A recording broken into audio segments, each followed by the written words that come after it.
Today we're going to do something a little bit different. We got a dishwasher needs to be fixed. Let's get to it.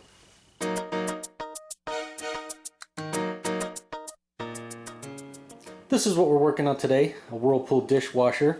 And the issue it's having is this door will not stay in position. You see, it just falls down on its own. And it should stay, you know, when we put it like right there, it should stay in position, but you can see it won't. It just goes all the way down. So that's what we're going to try to fix. To do this job, we need access to both sides. So if your dishwasher is like this one, where it's mounted in with the cabinets and under the countertop, we need to pull it out. So I'll show you how I got to this point right here. For most of these models, you're going to want to remove this bottom cover right here. And usually it just has two attachment points, one right here and one on the other side. Now this one has like a quarter turn little plastic pieces, and I'll show you.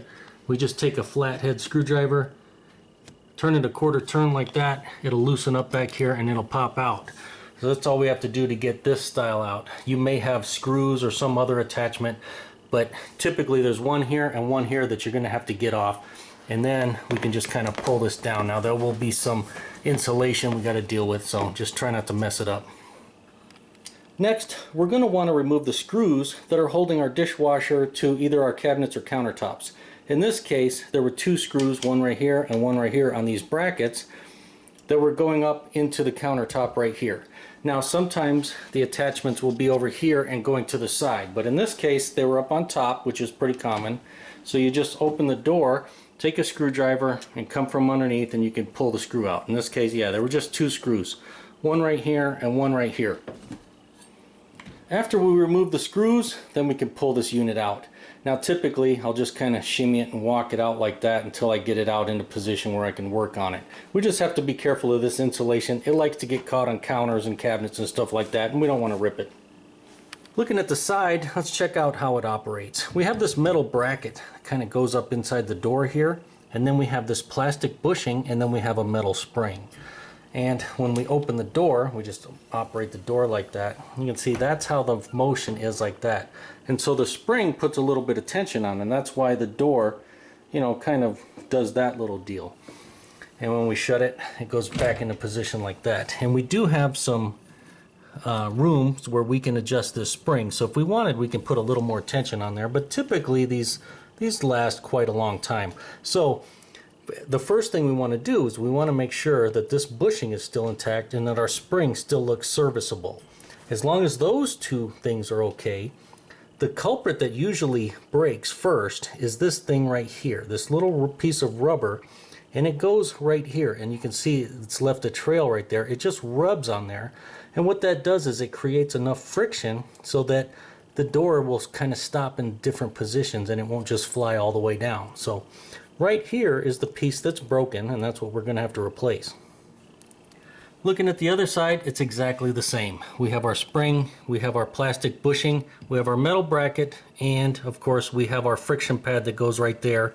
And there, of course, there are two of these, so one on each side, and they are both broken, so we'll have to replace them both. To fix it, we're going to go with brand new parts from Whirlpool. There's your part number right there. Hopefully you can read that. And it's just, you know, it's just a piece of rubber. Whirlpool calls it a pad. Sometimes you'll hear it referred to as a friction pad, but that's all it is. Just a piece of rubber that eventually will break like that. And of course, to fix it properly, we need two of them, one for each side. There it is out of the packaging, and of course, we want to compare our new one with our old one, make sure they look identical, and they do. And if we look closely, we can see how much this one on the old one is worn down compared to our new one right here. It might not show up very well on the camera, but this one is definitely, this area right here is worn down pretty good. In order to get our friction pad in place, we're going to have to get this bushing off. And it's under a little bit of tension, but typically we can just grab it and pull it this way and push it up. Now you may have to grab and use a tool right here. Just be careful not to break anything.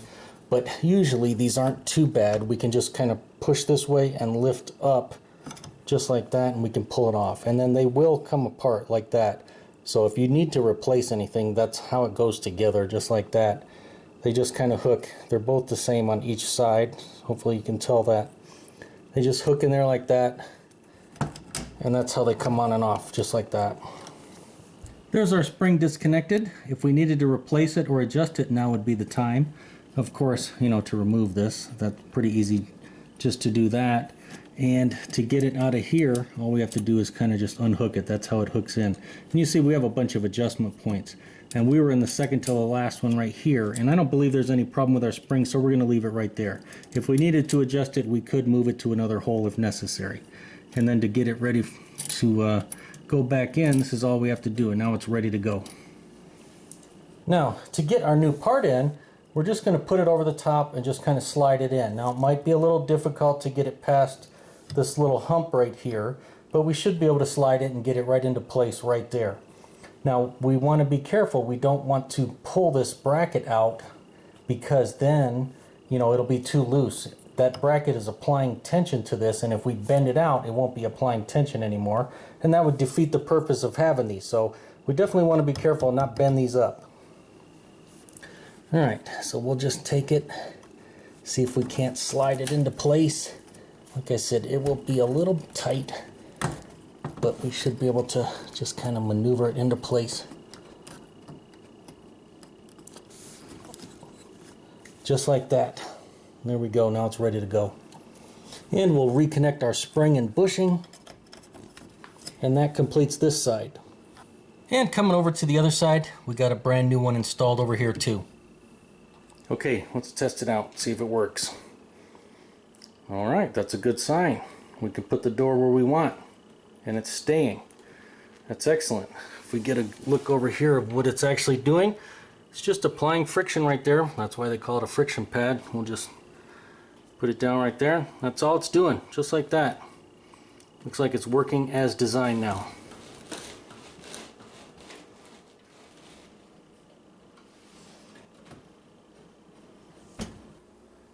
Before you get started, you may want to mark the position of the brackets and the screws like I did there. That way when you reinstall the dishwasher, it goes back into the same place. We'll go ahead and get our cover back in position.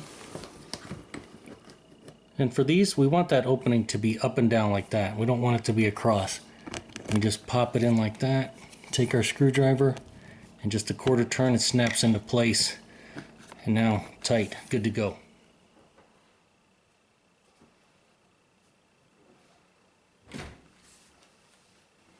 It's just missing one thing. There, now it's complete. Well, that's it for this one. And as always, if the video helped you out or you liked it, make sure to give it a thumbs up. Thanks for watching.